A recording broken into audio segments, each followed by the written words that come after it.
Un grito rompe la niebla.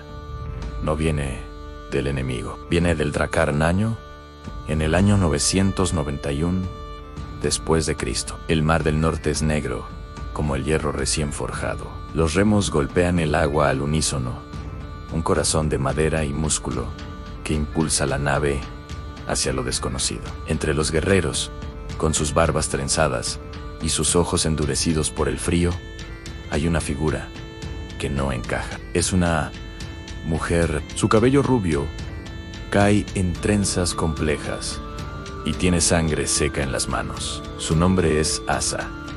Ella no es una esclava cautiva, no es la esposa de un caudillo. Es la que manda. Mientras la proa del Drakkar corta las olas, la costa inglesa emerge de la bruma. Un espejismo de casas de madera y humo de hogueras. Sus hombres tensan los músculos, listos para el saqueo, con las hachas ansiosas en sus cinturones. Pero cuando el primer pueblo aparece a la vista, Asa levanta una mano. No ordena atacar, ordena esperar. Un murmullo recorre la tripulación. Esperar. ¿Para qué? La impaciencia es un veneno en la sangre vikinga, pero confían en ella y su paciencia se ve recompensada. Minutos después, ven como un grupo de guerreros ingleses, ocultos entre los árboles de la orilla, se retiran frustrados. Habían preparado una emboscada perfecta y Asa, con su instinto forjado en 1000 peligros, la había evitado. Esa decisión salva a su tripulación. Este es el primer golpe de realidad en la era vikinga.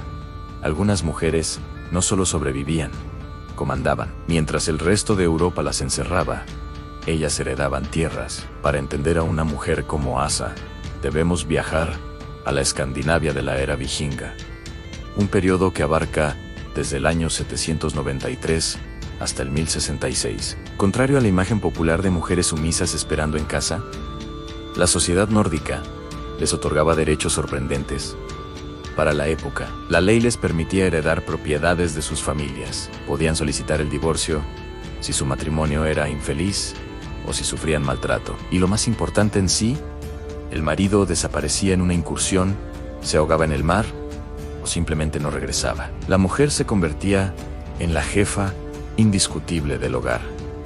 No era una simple administradora interina. Tomaba el control absoluto de la granja, las finanzas, el ganado y los sirvientes. Asa creció en este mundo desde joven.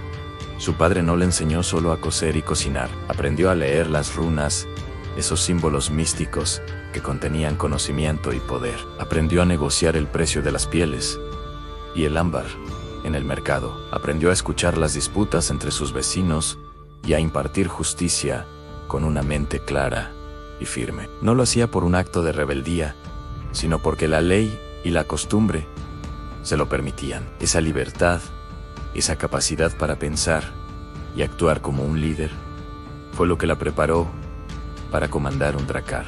Pero esa misma libertad también la convertiría inevitablemente en un objetivo. La respetaban, pero querían controlarla. No nos engañemos. La era vikinga no era un paraíso de igualdad. El mundo seguía siendo brutalmente patriarcal. Las mujeres podían ser capturadas en saqueos, vendidas como esclavas, o a veces entregadas como esposas para sellar alianzas políticas. Su honor estaba ligado al de su familia, y la violencia era una constante. La independencia de Asa era una espada de doble filo. Sus hombres la respetaban porque era inteligente, valiente, y les había traído riqueza y gloria. Pero para otros caudillos, una mujer tan poderosa era una amenaza, una anomalía que debía ser controlada. Un jarl vecino, un hombre llamado Hainor, famoso por su brutalidad y su orgullo, le propuso matrimonio. No fue una petición, fue una exigencia. Él quería sus tierras, su barco y su influencia en Asa. Lo rechazó. Lo hizo en público, frente a otros líderes, hiriendo su orgullo de la forma más profunda posible. La respuesta de Nor no se hizo esperar. Incapaz de derrotarla en ingenio o estrategia, recurrió al arma más antigua contra las mujeres poderosas, a la calumnia. Empezó a esparcir rumores. Decía que su éxito no se debía a su inteligencia, sino a la brujería, que hablaba con los espíritus de la niebla para prever emboscadas, que sus ojos veían el futuro. En la sociedad vikinga, una mujer independiente era admirada, hasta que incomodaba, y Asa había empezado a incomodar a muchos. Una decisión, un hacha y el silencio. La tensión culminó en el Ting, la asamblea local donde se debatían las leyes y se resolvían las disputas. Era un lugar sagrado, un círculo de piedras, donde la palabra tenía más peso que la espada. Ainur acusó a Asa formalmente de brujería, un crimen grave que podía castigarse con el exilio o la muerte. Pero Asa no se presentó como una víctima. Se plantó en el centro de la asamblea, sola, con la espalda recta y la mirada fija. No lloró, no suplicó, recitó la ley, verso por verso.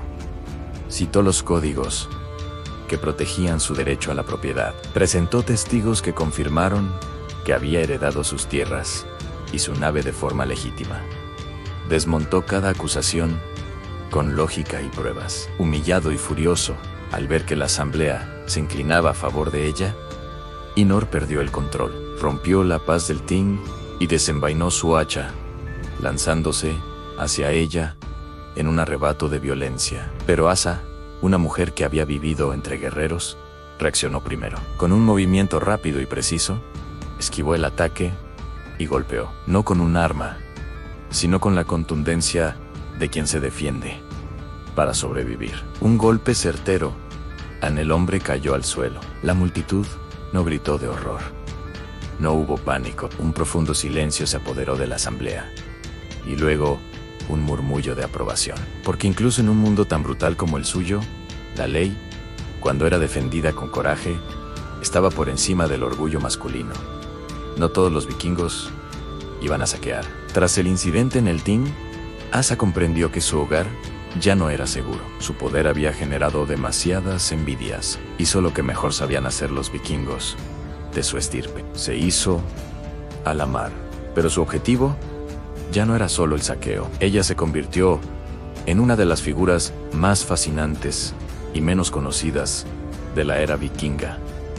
La comerciante abandonó las costas de Escandinavia y navegó hacia el este, adentrándose en los grandes ríos que hoy conocemos como Rusia y Europa.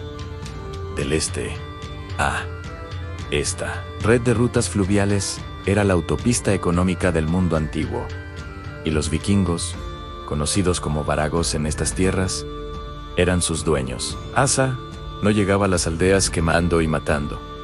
Llegaba para negociar. Comerciaba ámbar del Báltico, pieles de zorro ártico y espadas de hierro forjado en el norte. A cambio de sedas de Bizancio, especias de Oriente y plata árabe, aprendió a hablar varias lenguas, a entender diferentes culturas y a forjar alianzas comerciales, donde otros vikingos solo veían botín. Ella veía oportunidades. Firmaba acuerdos, establecía puestos comerciales y construía una red de contactos que se extendía por medio continente. Ella y su tripulación demostraron que los vikingos no solo eran destructores de mundos, también eran conectores, los globalizadores de su tiempo. Y Asa, una mujer que no debía existir, prosperaba donde otros solo sabían quemar la historia. La olvidó. Pero el impacto quedó. ¿Cómo termina la historia de Asa? No la encontraremos en las grandes sagas, ni en los libros de historia convencionales. Su final no es épico en el sentido tradicional. Asa muere vieja, algo increíblemente raro, en una época donde la vida era corta y violenta. No cae en el fragor de la batalla con un hacha en la mano. Muere en su cama, rodeada de la riqueza que había ganado y el respeto que se había forjado. Muere libre. Su nombre, como el de tantas otras mujeres extraordinarias, se perdió en las brumas del tiempo. Pero que no la recordemos no significa que no existiera. Miles de mujeres como ella fueron la columna vertebral de la sociedad vikinga. Granjeras que aseguraban la supervivencia del clan, comerciantes que conectaban economías 5, elevas que actuaban como consejeras espirituales e incluso líderes que tomaban decisiones de vida o muerte. La era vikinga llegó a su fin oficialmente en el año 1066, con la batalla de Stamford Bridge. Con la llegada del cristianismo y los modelos feudales europeos, el estatus de la mujer nórdica decayó. Su legado no fue destruido. Fue enterrado bajo una nueva cultura que las prefería sumisas y silenciosas. No eran bárbaros sin alma. Eran complejos, duros y sorprendentemente justos para su tiempo. La próxima vez que alguien te diga que las mujeres no tenían poder en el pasado, que su lugar siempre fue el hogar y el silencio. Recuerda a Saasa, recuerda a la mujer que comandó un dracar, que desafió a un caudillo en una asamblea y que construyó un imperio comercial, porque mientras gran parte del mundo las encadenaba, algunas mujeres vikingas gobernaban los mares. Gracias por acompañarnos en este viaje. Si te ha gustado esta historia, no olvides suscribirte y activar la campana para no perderte nuestros próximos videos. Hasta la próxima. Hasta la próxima.